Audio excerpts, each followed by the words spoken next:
श्रीराम समर्थ. नाम सहजपणे येणे याचे नाव अजपाजप. एक चांगला गृहस्थ होता. त्याला कसलेही व्यसन नव्हते. त्या गावात एक दिवस एक बुवा आला. या सद्गृहस्थाला भविष्याचा नाद होता. त्याला कुणी सांगितले की हे आलेले बुवा भविष्य अति उत्तम सांगतात. तो त्यांना भेटायला गेला, परंतु ते गांजा आवडीत होते. त्याला काही वास सहन झाला नाही. तरीही भविष्य ऐकण्यासाठी म्हणून तो एका कोपऱ्यात बसून राहिला. असे बरेच दिवस गेले. होता होता त्याला बुवा फार आवडू लागले. त्याप्रमाणे तो रोज तिथे जात असे. एक दिवस बुवांनी सांगितले म्हणून त्याने चिरमीत निखारा ठेवला. दुसरे दिवशी फडके ओले करून दिले. पुढे त्याला एकदा बुवांनी सांगितले म्हणून त्याने एक झुरका घेऊन पाहिला आणि हळूहळू सवयीने तो इतका तरबेज झाला की त्याने गांजा ओढण्यात गुरुलाही मागे टाकले. असा हा संगतीचा परिणाम फार मोठा होत असतो.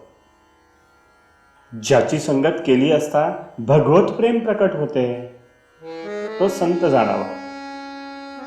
अशाची संगती केव्हा होईल ही तळमळ असावी. श्रीराम प्रभूला आवडणारे नाम घेऊन मारुतीरायांनी त्याला आपलासा करून घेतला. ते नाम तुम्ही अत्यंत श्रद्धेने घ्या. भगवंताला आपलासा करून घेणे तुम्हालाही अगदी शक्य आहे. नाम कुठेही घ्या, कोणत्याही वेळी घ्या, कितीही हळू घ्या, पण ते श्रद्धेने घ्या, म्हणजे ते भगवंतापर्यंत खात्रीने पोहोचू शकेल.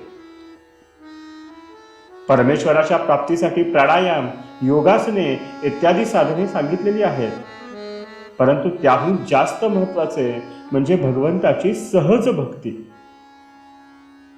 भगवंताचे नाम सहजपणे येणे याचेच नाव अजपाजप होय.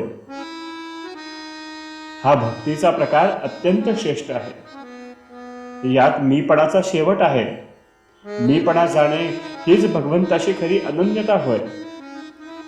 भगवंताची पूर्ण कृपा म्हणजे भगवंताची एकरूपताच होय.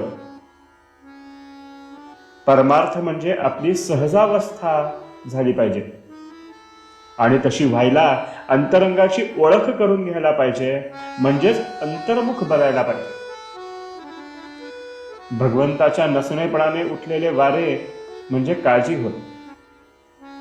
मनुष्याच्या सर्व दुःखांवर, आजारांवर आनंद आणि समाधान हे खरे औषध आहे.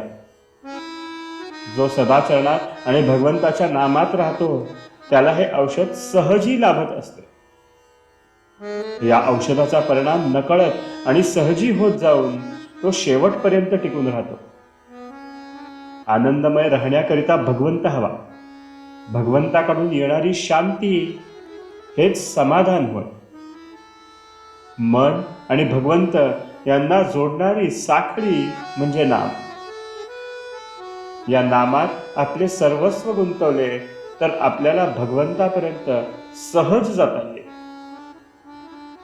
आजचे बोधवचन: नामाच्या आनंदाचा झटका आला की मनुष्य स्वतःला विसरेल आणि जगाला सुद्धा विसरेल. जानकी जीवन स्मरण जय जय राम.